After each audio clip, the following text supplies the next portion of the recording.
Dave, this threat against NATO, this is the starkest one we've heard?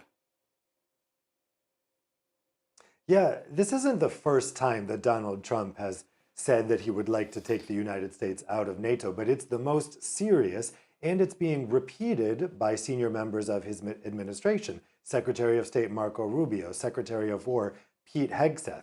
Now, because Donald Trump has threatened this in the past, the US Congress actually passed a law in December 2024, right before he started this term, saying that the US president would need an act of Congress to take the US out of NATO. But honestly, that's going to be cold comfort for Europeans because, as the professor at the King's College London Department of War Studies, Ruth Diarman, pointed out today, from Trump's statements to The Telegraph, you can see that whether or not the US is in NATO or out of it, Trump has no intention of defending Europe if it is invaded by Russia. If you listen to that quote there, where he said that NATO is a paper tiger and Vladimir Putin knows that, well, Donald Trump is the only person who determines whether NATO is a paper tiger or not. NATO is a paper tiger if the United States won't honor the Article 50 Mutual Defense Clause and defend Europe if it is attacked. And everything Donald Trump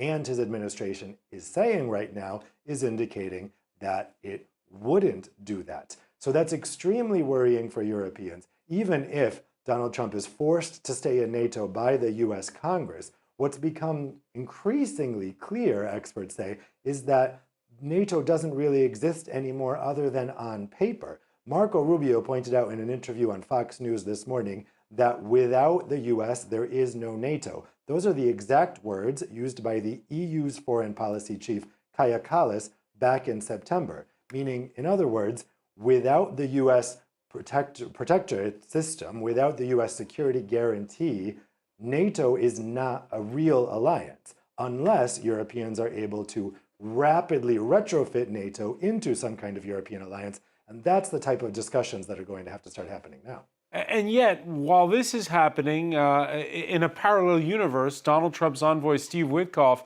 holding talks with the NATO Secretary General Mark Rutte on Ukraine this Wednesday. So is it business as usual? Well, certainly Mark Rutte is continuing as if everything is business as usual. Every time Trump has made these types of threats, Mark Rutte has always downplayed them, excused Trump. But, he is the gulf between Mark Rutte and European leaders right now is incredibly wide. He just doesn't seem to most Europeans to be living in the world of reality. Now, when it comes to those talks about Ukraine, involving the United States. And might I add as well, Volodymyr Zelensky, who's in those talks as well this Wednesday. Yes, indeed. I mean, for Ukraine, it is essential to try to keep the U.S. on board here because they are very, very afraid of what happens if the U.S. stops what remaining help to Ukraine is still there, which is specifically intelligence sharing. Ukraine doesn't seem to have a lot of confidence that the Europeans will be able to pick up the slack themselves. So on that front, everything is kind of continuing as if NATO still exists, as if NATO security guarantee is still there, and as if the United States is still supporting Ukraine. But those positions are getting harder and harder to justify, or even for Europeans to fool themselves into thinking, when Donald Trump says the types of things that he said today. Now, we'll see what happens in this speech tonight, where he's just told Reuters that he is going to say he is disgusted with NATO. Again, he keeps referring to NATO as a third party, as a they, even though the United States is technically in NATO, and it's the essential member of NATO. It is the guarantor of NATO. But clearly, the way Donald Trump and his administration are talking, they view NATO as a third party, and that is reflected in these Ukraine talks when the draft text is presenting the United States as a mediator between Russia and NATO. So already you can see that the administration no longer believes it's part of NATO, again, even if the US Congress makes them stay inside of it. All right, and the president of Cyprus a little earlier this month reminded us that there already is a kind of an Article 5 that exists among European allies something called Article 42.7. Sorry to raise your geek factor there, Dave. Yeah, so that is the EU's Mutual Defense Clause. It was invented in 2009 by the Lisbon Treaty. It's an extremely vague, ill-defined clause, and Cyprus, which right now is holding the rotating presidency of the EU Council, wants that clause to be fleshed out within the next 2 months, rapidly. They want it to be defined. What does that mutual defense clause mean? What happens if it's triggered? And what are EU member countries obliged to do exactly? That was never defined for fear of undermining NATO, for one thing, but also because the EU has several neutral countries like Austria and Ireland, which didn't want to sign up to any kind of mutual guarantee clause. Both of those countries are not in NATO.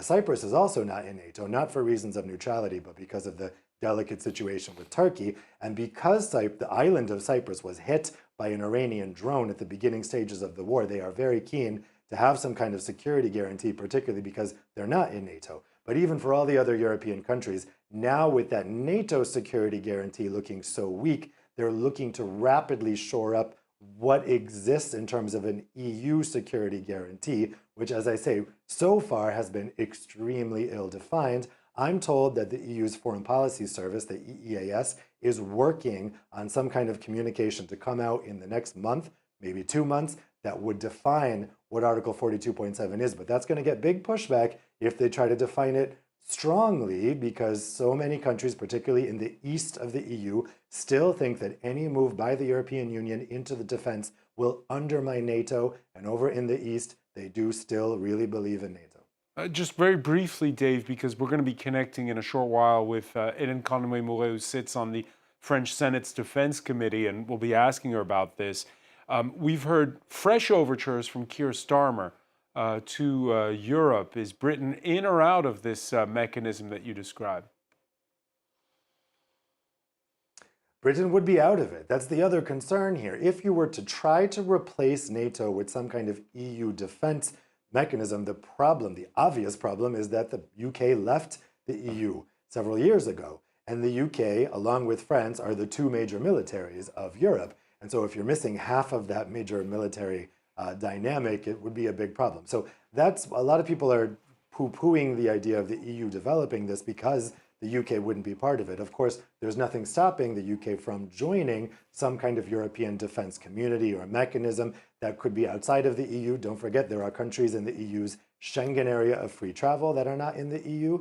There are countries that unofficially use the euro. So there's all kinds of ways that countries outside the EU can join EU structures. And most experts say there would be a way that they could figure out for the UK to participate in this. However, first they have to define what this actually is. All right, talking about the contingencies, should NATO be without the United States? Dave Keating, many thanks for that live update. Again, we'll be crossing shortly to Hélène Conway-Mouret for her reaction. Just to be complete on